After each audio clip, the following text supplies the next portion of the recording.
So first of all, if you haven't seen Muffas in a while, I got into kind of a weird scootering accident with my son. He is completely fine. He kind of scraped up his elbow a little bit, but I messed up my knee, and as you can see, really did a number on my face. I basically like skid on my face on the pavement. So that was really fun, and really fun for you as you get to look at me for the next however many minutes.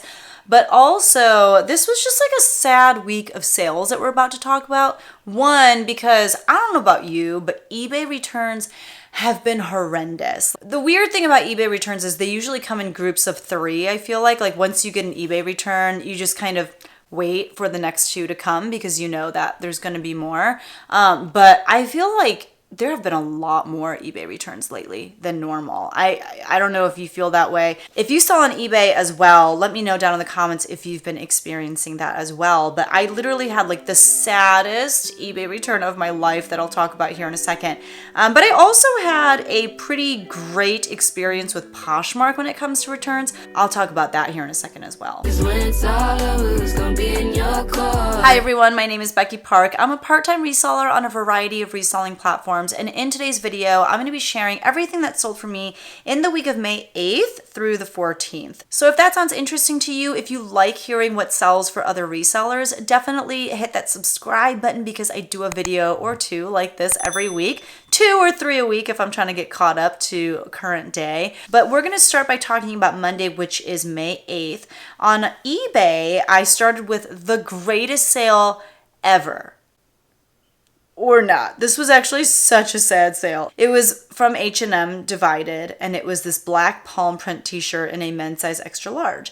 I got this in a men's ThredUp rescue box, so about $3 into this item. It sold for $4 on eBay after like at least a year of being listed. And so I walked away from this sale 44 cents richer than before the sale took place.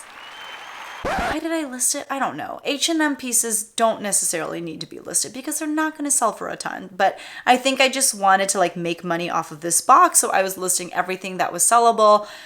And now I'm 44 cents richer. So thank you ThredUp and thank you H&M.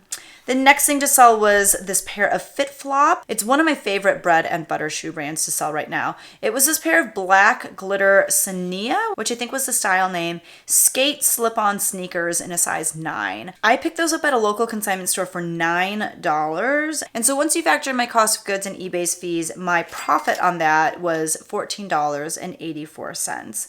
The next thing to sell was this Talbot's black and white clover print sleeveless dress in a size medium petite. This sold for $25 at the same consignment store. I had $5 into it, and so my net profit on that dress was $16.27. And that was great because this dress had sold before, maybe a few weeks prior, and someone returned it due to fit. That's what I'm talking about. So many eBay returns, but I was able to turn around and sell it again for, you know, like a similar price. On my website, which is shopbeckypark.com, I actually sold this shirt by Acme de la Vie or ADLV. It had this huge graphic of like this baby boy holding a donut up to his eye. This was something that I sold on the January drop of my website. It didn't sell in January. It sold in May, which is fine. I just thought it was such a fun shirt. I found it at a local Goodwill for $3.99, and I modeled the shirt and kind of like mimicked, you know, the boy holding the donut over his eye in the way that I modeled it. But I sold it on my website for $19.95 to Nam. So Nam, thank you so much for purchasing this from me. I appreciate you so much. And I made a net profit of $10.19 off of that fun shirt. The next day of sales was Tuesday, which was May 9th. I had one sale and it was over on Depop. It was this vintage Liz Claiborne collection, black beaded button-up vest in a size medium. Okay, so I'm going to be so honest with you. I don't understand the Depop customer. I don't understand that vibe yet, and so I don't know how to go out and source myself for that vibe. However, I have in my possession still a lot of inventory from a few different resellers who I bought their inventory off of them. And when I have something in my possession already and I've photographed the item and I've created the listing on List Perfectly, and now all I have to do is push the listings out onto other platforms, in that moment I can look at a listing and say to myself, you know what, I think that this would do well on Depop, which is how I felt about this piece.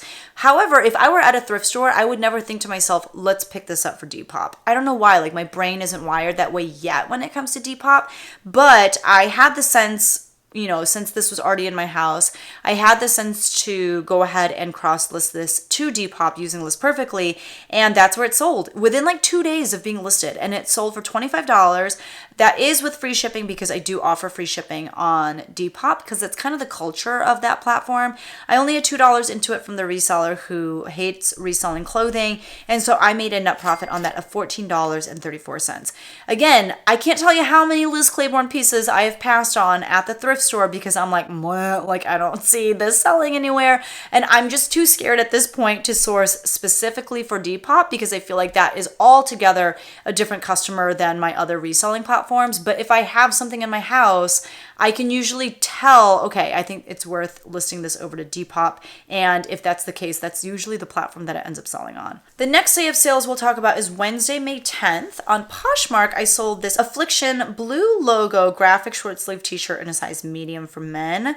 That sold for $15, and that was something that I bought off of a reseller for $1.02. She just wasn't really able to resell much anymore because of some personal matters that had come up in her life. She was local to me, however, so she just came by the house, dropped everything off. I paid her for it, and like I said, it came out to about $1.02 per piece. I made a net profit of $10.98 on that item, and I'm feeling kind of salty about it because I had someone ask me about that very same piece on Facebook Marketplace, asked if I would sell it for $15. This was months ago, and at the time I said no, because I think at that time I had this priced at like $30 or something.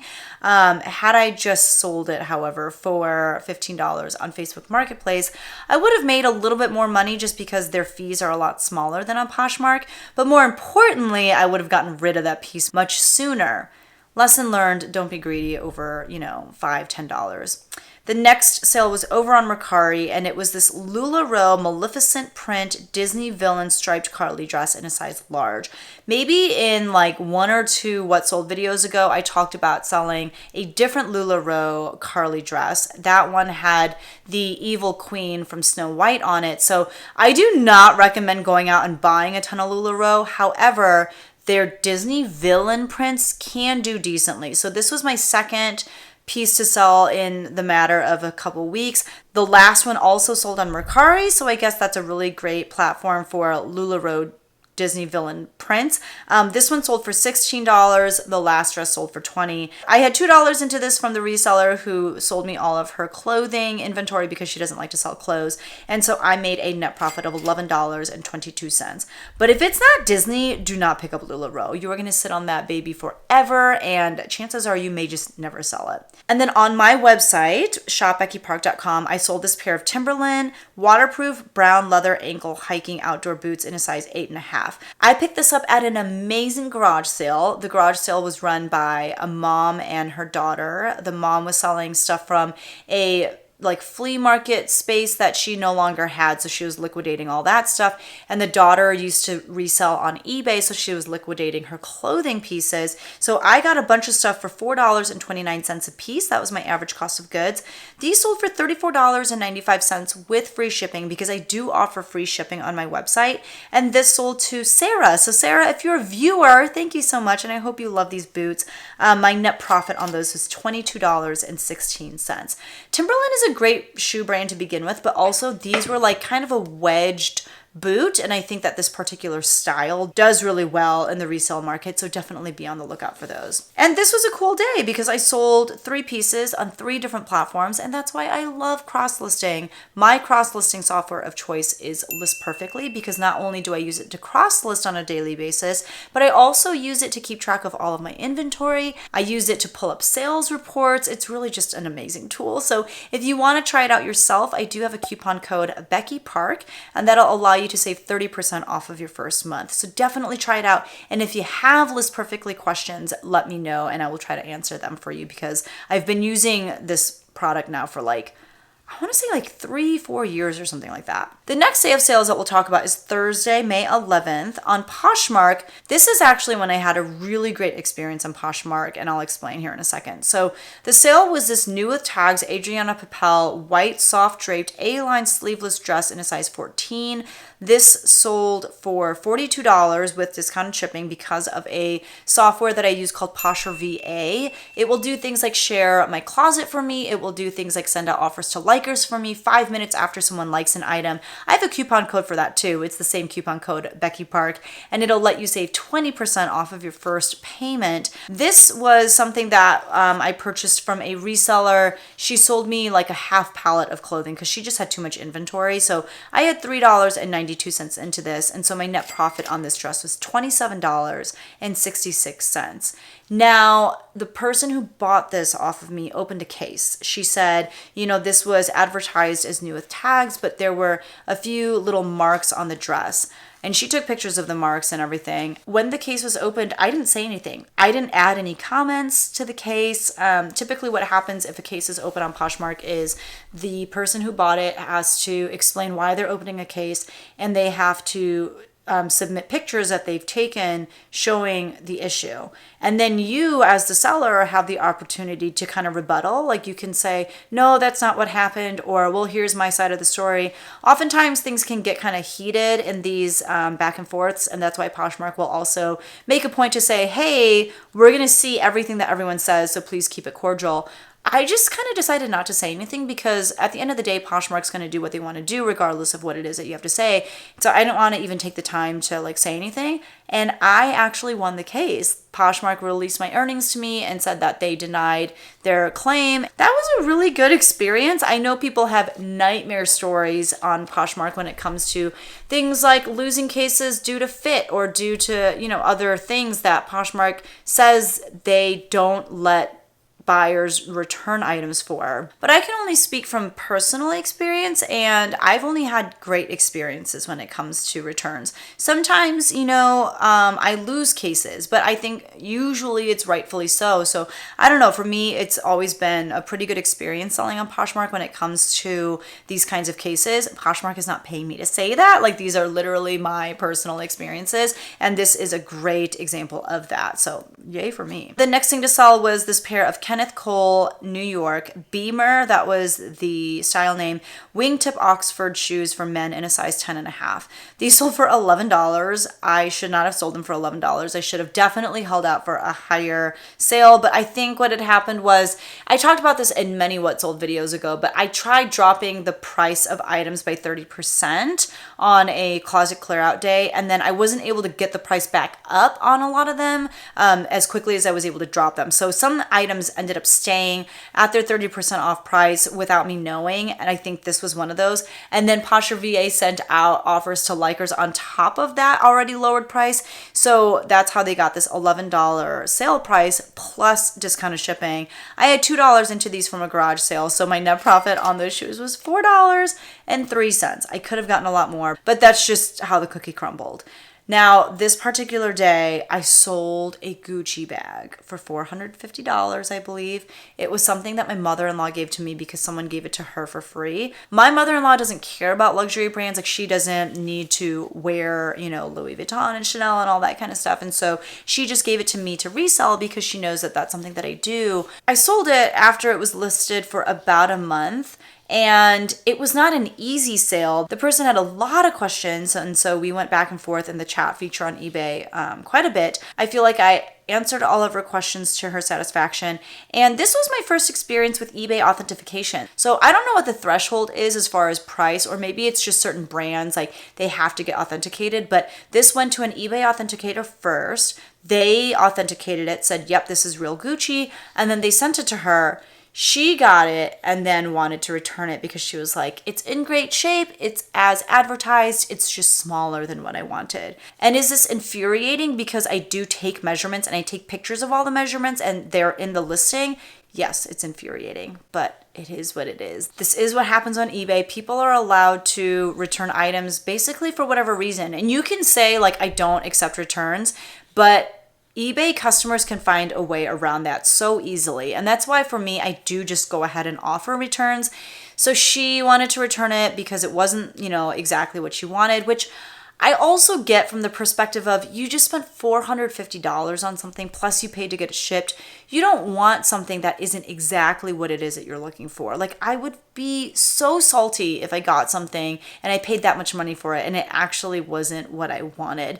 And even though people provide measurements and stuff like that, you don't really know until you have it in front of you. So I get it, and I don't want someone to be stuck with something that they don't love for $450 plus dollars. It still sucked for me. So it is literally on its way back to me right now. It first had to go back to the person who authenticated it to make sure that they are sending the same item back. They're not sending back like a fake Gucci bag in its place or something. So that makes me feel better. And also, like, my bag did have some very distinct flaws to it. It had like pink highlighter or something on the inside. So I'll know if I'm getting my exact bag back, but it was frustrating. It's sad. Hopefully I'll be able to sell it for even a little bit more than I did that particular time, but this could have been a really amazing week, and instead it was just like a whatever week. On Friday, which was May 12th, on Poshmark, I sold this vintage Susan Bristol red alpine print 100% wool cardigan with gold hardware. It was in a women's size medium. It sold for $31. I got it for $2 from the reseller who doesn't like to resell clothes, and so I made a net profit of $22.80. This is a prime example of something that I would not have picked up at the thrift store, and rightfully so. At a thrift store, I probably would have had to pay like at least $5 or $6 for it. But seeing as how it appeared at my house, in some boxes that I got from a reseller, like, that's pretty cool. So while I am taking a hiatus from buying out people's inventory for a while, this particular sale is an example of what happens too when you buy out other people's inventory. You're paying so little if you're doing a pretty decent buy for each piece that you get some surprises like this, and it's stuff that you would not have bought at a thrift store, but it makes sense to list, and you make good profit off of it because of how you purchased it. The next sale was this pair of Via Spiga, which I believe is a brand sold at like Macy's, I want to say. But it was this pair of suede open-toe ankle strap heels in a size 11 for women, which is on the larger size. Like, it's hard to find size 11s. I got them at a local consignment store during COVID when they weren't allowed to open because of COVID restrictions. And so I shopped by myself in their like storage unit or warehouse unit, and I was able to purchase clothing and shoes in bulk. So my average cost of goods for shoes was $1.80. So my net profit on those shoes was $12.60, and it only took me like 2.5 years to sell them. I did have a direct sale on this day as well as a result of a haul video that I did, actually from this same consignment store. However, now they're open and thriving. I bought a ton of stuff at their birthday sale, so my average cost of goods per item was $4.29, but it was this Polo Ralph Lauren pair of khaki shorts, but it had like the little polo guy, the little logo that they use all over the shorts. So I sold these to her for her husband for $30 shipped. So I paid for shipping, and after my cost of goods and shipping, my net profit on those shorts was $18.74. And more importantly, Kathy, the person who purchased these from me, said that her husband loved them. So I was so happy to hear that, and I was so thankful for the sale. So Kathy, thank you for watching my video and then also for reaching out and making that purchase for me. On Saturday, which was May 13th, on Poshmark, I sold this Free People ivory colored Sunrise Wanderer, that was the style name, embroidered mini dress in a size small. This sold for $45 on Poshmark. I purchased it at that same consignment store, but like a few months prior to that, as part of their birthday sale at a different location. That particular day, my average cost of goods was $2.52, and so my net profit for that dress was $33.48. The next thing to sell was this pair of new with tags J. Crew jeans high-rise short denim buttonfly shorts in a plus size 37. Those sold for $25. They actually came in a wholesale pallet from a reseller who had too much inventory. So my average cost of goods per item for these was $3.92. My net profit on those shorts was $16.08. And those were listed for like probably half a year.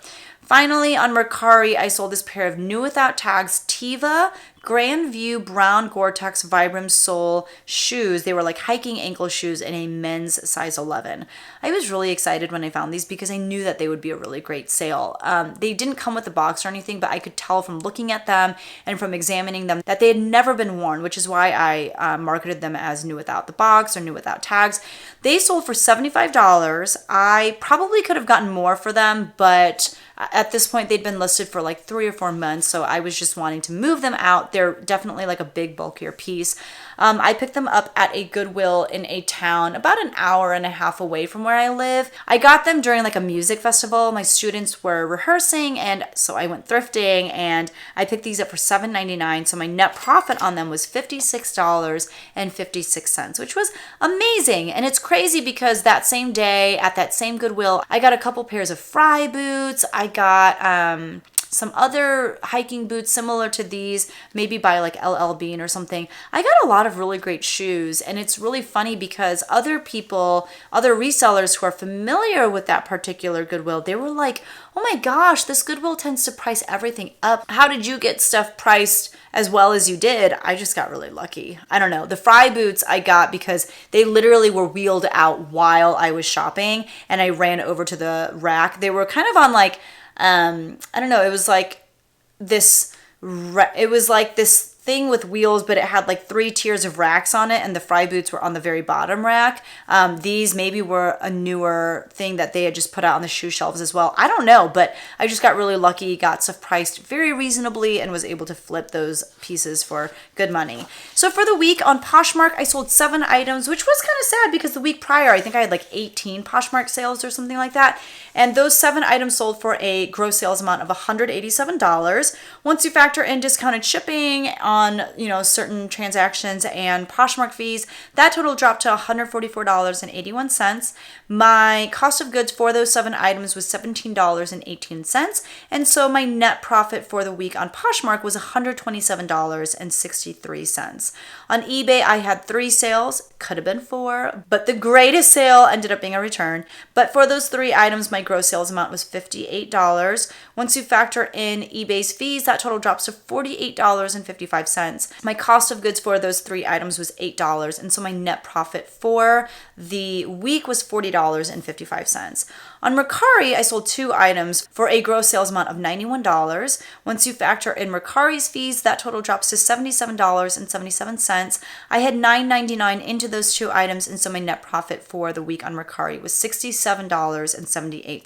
On my own website, which is shopbeckypark.com, I sold 2 items for a gross sales amount of $54.90. Once you factor in the fact that I paid for shipping because I do offer free shipping on my website and the very low fees associated with Shopify, my profit dropped to $40.63. My cost of goods for those 2 items was $8.28, and so my net profit for the week was $32.35. I had 1 direct sale as a result of a haul video for a gross sales amount of $30. Once you factor in fees and the fact that I paid for shipping, that total dropped to $23.03. I had $4.29 into those shorts, so I made a net profit of $18.74. And finally, I had 1 Depop sale for a gross sales amount of $25. Once you factor in Depop's fees and the fact that I paid for shipping, that total drops to $16.34. I had $2 into the vest, and so I made a net profit of $14.34 on Depop for the week. So in total, I sold 16 items for a gross sales amount of $445.90. Once you factor in shipping and fees, dropped to $351.13. My cost of goods for those 16 items was $49.78, and so my net profit for the week was $301.39.